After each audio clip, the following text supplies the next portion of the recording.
बिद्री साखर कारखान्याच्या सर्वसामान्य कामगाराचे पुत्र असलेल्या आणि 10 वर्षापूर्वी केवळ 20 गुंठ्यांचा सातबारा नावावर असलेल्या आमदार प्रकाश आबिटकर यांच्याकडे हजारो एकर जमीन कशी व कोठून आली असा थेट सवाल माजी आमदार के.पी. पाटील यांनी केला।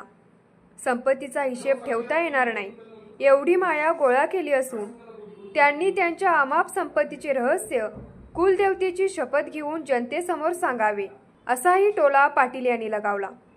भुदरगड तालुक्यातील नाथवडे येथील प्रचार सभेत ते बोलत होते। नाथवडे गावात के.पी. पाटील गटाच्या वतीने जोरदार शक्तीप्रदर्शन करण्यात आले तर के.पी. पाटील यांचे जोरदार स्वागत करण्यात आले। हलगी, घुमके, कळताळ आणि झांज पथकाच्या गजरात गावातून रॅली काढण्यात आली। रॅलीमध्ये मशाली आणि पोस्टर्स घेऊन नागरिक मोठ्या संख्येने सहभागी झाले होते।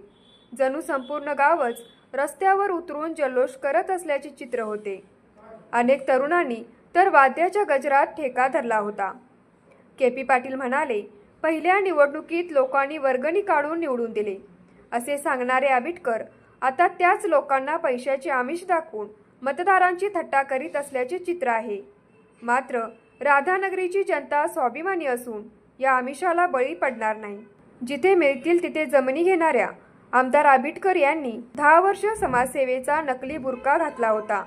मात्र आता त्यांचा खरा भ्रष्टाचारी चेहरा निवडणुकीत समोर आला असून गायरान जमिनीही त्यांनी आपल्या नावावर करून घेतल्या आहेत।